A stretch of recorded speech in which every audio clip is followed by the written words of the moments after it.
Very welcome. स्वागत है आप सबका मेरे नॉलेज प्रोवाइडर के इस वीडियो में। और इस वीडियो में आज हम लोग बात करने वाले हैं कि मार्स जैसे प्लानेट पे क्या हम प्लांट्स को ग्रो कर पाएंगे, क्या हम वहाँ कोई ह्यूमन सिविलाइजेशन टिक पाएगी या इंसान वहाँ पनप पाएंगे। तो अभी के हिसाब से देखते हुए लगता है मार्स में जो कंडीशंस हैं या मार्स में जो परिस्थिति है उसके हिसाब में मार्स में इंसानों का बस पाना तो मुश्किल है। तो इंसानों के ऐसे क्या कदम उठाए जा रहे हैं इंसानों द्वारा जिससे कि मार्स में या फिर हमारे जो मंगल ग्रह है या मार्स में इंसान जिंदा रह सके और अपने वजूद को कायम कर सके।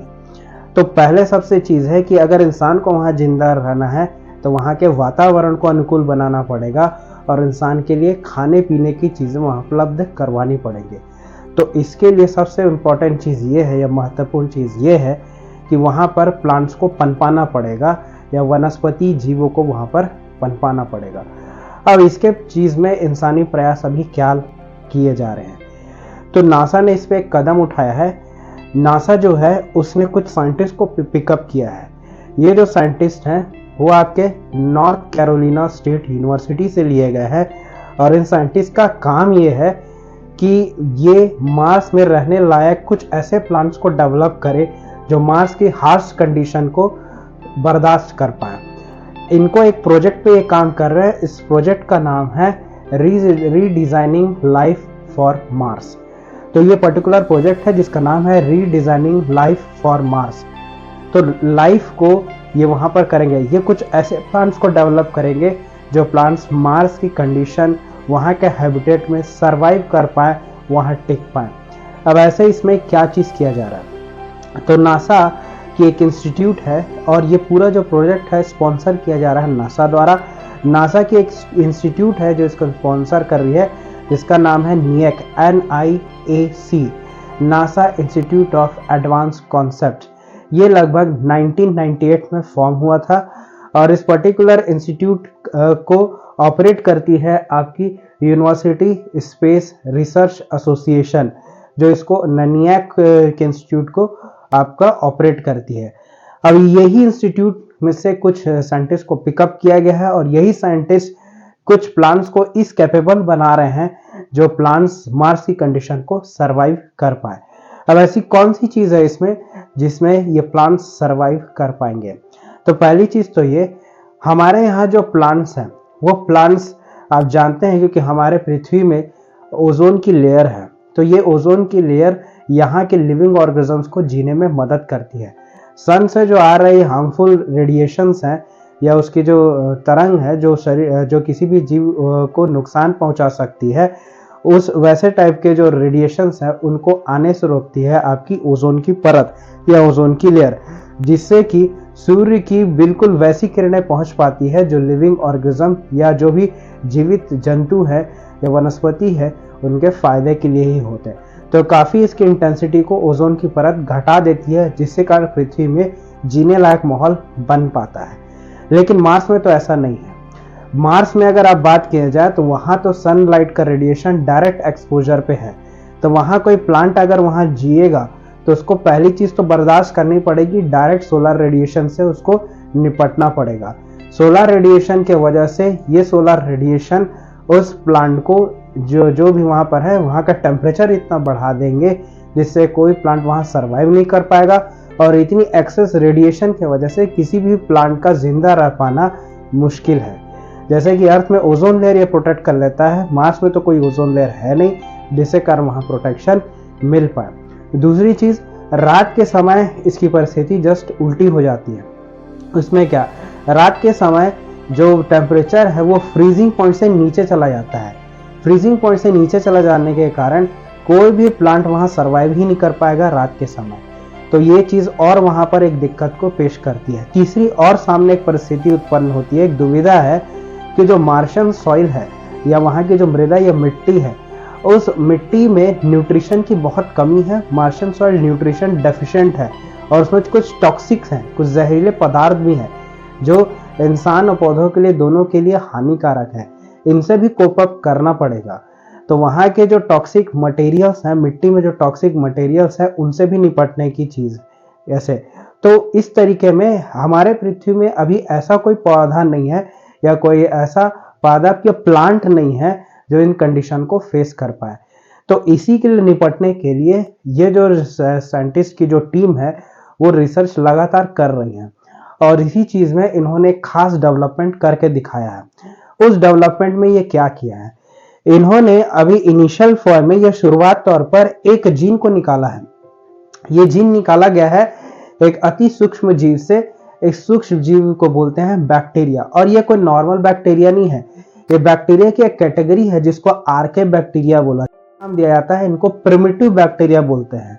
प्रिमिटिव बैक्टीरिया मतलब ये एक ऐसे टाइप के बैक्टीरिया सूक्ष्म जीवों का वर्ग है जो पृथ्वी में जितने भी हार्श कंडीशन है, जो जीने योग्य नहीं है, वैसी परिस्थिति में भी ये बैक्टीरिया जिंदा रह सकते हैं। इसी के कारण इनका नाम पड़ा है एक्सट्रीमोफाइल्स। एक्सट्रीम मतलब ये बहुत ही विभिन्न जो विपरीत स्थिति में भी ये आपके पर्टिकुलर बैक्टीरिया जिंदा रह सकते हैं, सरवाइव कर सकते हैं, तो इसीलिए इनका नाम पड़ा है एक्सट्रीमोफाइल्स। ये जो पर्टिकुलर बैक्टीरिया है जिसको हम एक्सट्रीमोफाइल्स बोल रहे हैं, इन्हीं एक्सट्रीमोफाइल्स की मैं एक विशेषता बताता हूँ। कुछ एक्सट्रीमोफाइल्स बैक्टीरिया ऐसे हैं जो गर्म होते हैं, जो आप ज्वालामुखी जहाँ पर विस्फोट होता है उसके आसपास जो पानी होता है उसका तापमान लगभग 1000 डिग्री सेल्सियस हो जाता है, तो वहाँ के जो गर्म पानी के सोते हैं उनको हम हॉट स्प्रिंग्स भी बोला करते हैं। इसी हॉट स्प्रिंग्स में 1000 डिग्री सेल्सियस के तापमान को बर्दाश्त कर सकते हैं कुछ बैक्टीरिया, इन्हीं को हम एक्सट्रीमोफाइल्स आर्के बैक्टीरिया बोलते हैं। इनमें से कुछ ऐसा वर्ग भी है इसी एक्सट्रीमोफाइल्स में जो बहुत पीएच की एक्सट्रीम कंडीशंस को बर्दाश्त कर सकता है, जैसे कि एक्सट्रीम एसिडिक कंडीशन या एक्सट्रीम बेसिक कंडीशंस में भी ये बैक्टीरिया जिंदा रह सकते हैं। साथ ही साथ ये एक्सट्रीम सॉल्टी कंडीशंस मतलब ऐसा पानी जिसमें नमक की मात्रा बहुत ज़्यादा है, जहाँ कोई जीव टिक नहीं पाएगा, वहाँ भी ये पर्टिकुलर ऑर्गेनिज्म टिक सकते हैं और सरवाइव कर सकते हैं। तो इन्हीं एक बैक्टीरिया एक्सट्रीमोफाइल के बैक्टीरिया से एक जीन को निकाला गया है। इस पर्टिकुलर जीन को बोलते हैं सुपर ऑक्साइड रिडक्टेज जीन। ये सुपर ऑक्साइड रिडक्टेज जीन को इसी बैक्टीरिया से निकाला जाएगा जेनेटिक इंजीनियरिंग की मदद से, जिसको हम बायोटेक्नोलॉजी भी बोलते हैं। तो जेनेटिक इंजीनियरिंग की मदद से इसे निकाला जाएगा और इसी जेनेटिक इंजीनियरिंग का इस्तेमाल करके जीन स्प्लाइसिंग टेक्निक का यूज किया जाएगा और इसी आर्के बैक्टीरिया से इस जीन को निकाला जाएगा इसके जेनेटिक मटेरियल से, और इसी जीन को इंट्रोड्यूस कर दिया जाएगा पौधों में या प्लांट्स में, ताकि उनमें भी ये कैपेबिलिटी डेवलप हो पाए। तो इन्होंने सबसे पहले इस जीन को इंट्रोड्यूस किया टोबैको सेल्स में। टोबैको प्लांट्स मतलब जो आपके तंबाकू के पौधे होते हैं उसमें इसको इंट्रोड्यूस किया, और इंट्रोड्यूस करके देखा तो इससे कुछ सीडलिंग्स डेवलप होंगे। ये सीडलिंग्स क्या करेंगे, ये जो सीडलिंग्स है कुछ ऐसे बीज बनेंगे, इन बीजों से ऐसे पौधे उत्पन्न होंगे जिसमें इसी जीन की खासियत होगी। मतलब कहा जाए इन पौधों में इसी जीन की तरह खासियत देखने को मिलेगी। ये जीन ऐसा क्या कर सकता है, ये जीन ऐसा कुछ कर सकता है। देखिए पहले चीज तो ये जो एक्सट्रीमोफाइल्स जिस जगह पर रहता है, ये जिस बैक्टीरिया से निकाला गया है उस पर्टिकुलर बैक्टीरिया का नाम है, उस आर्के बैक्टीरिया का नाम है आपका पायरोकोकस फ्यूरियोसस। ये जो होता है ये इतने खौलते हुए गर्म पानी में होता है, जो पानी लगभग भाप बन रही होती है। ये उस वातावरण में वैसे जगह पर ये बैक्टीरिया टिक जाता है। तो आप समझ सकते हैं कि पानी जहां पर भाप बन रहा हो तो वहां पर तापमान कितना होगा। ये उस तापमान को बर्दाश्त कर सकते हैं, वो इनके डीएनए में मौजूद इसी जीन के वजह से ये बर्दाश्त कर सकते हैं। ये जीन क्या है, ये इनके शरीर में या इनके जेनेटिक मटेरियल में एक प्रोटीन है जो इनके जेनेटिक मटेरियल में मिलती है, और ये जेनेटिक मटेरियल इनके शरीर का डीएनए होता है। तो इनके डीएनए में कुछ ऐसी जीन, कुछ ऐसी प्रोटीन है जो इनको इस परिस्थिति को बर्दाश्त करने में मदद करती है, और इसी जीन का नाम है या इसी प्रोटीन का नाम है जो इनके डीएनए में मौजूद है सुपर ऑक्साइड रिडक्टेज जीन।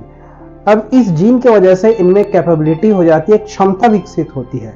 वो विकसित क्षमता ये है कि ये जितने भी टॉक्सिक ऑक्सीजन एटम्स हैं, मतलब जहरीले ऑक्सीजन पदार्थ हैं, इसको ये रिमूव करते हैं, हटा सकते हैं अपने शरीर से।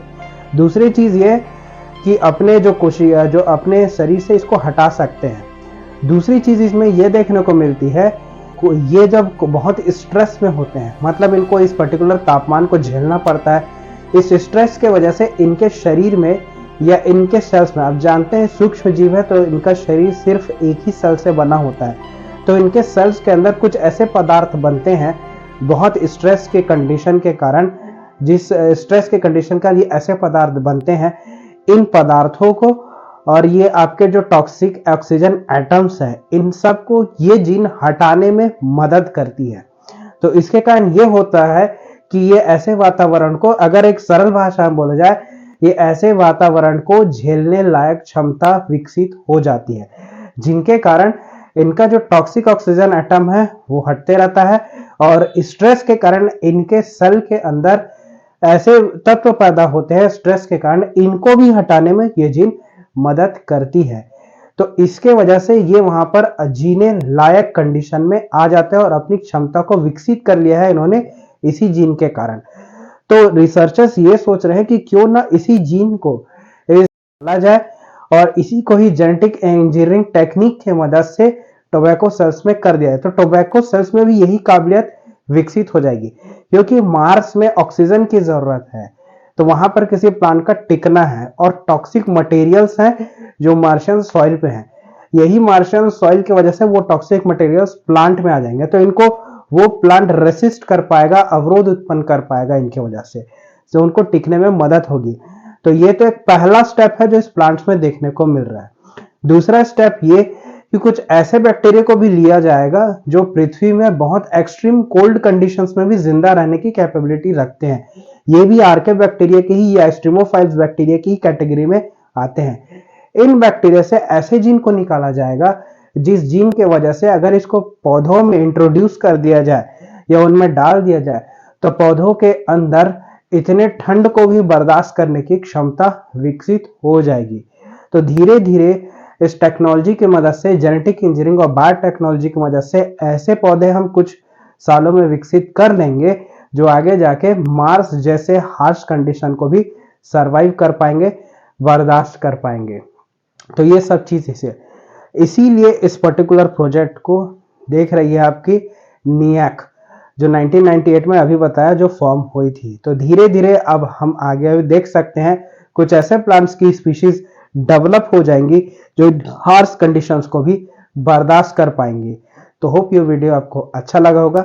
आप कमेंट करके बताइए वीडियो आपको कैसा लगा। मिलते हैं नेक्स्ट वीडियो में, तब तक के लिए बाय।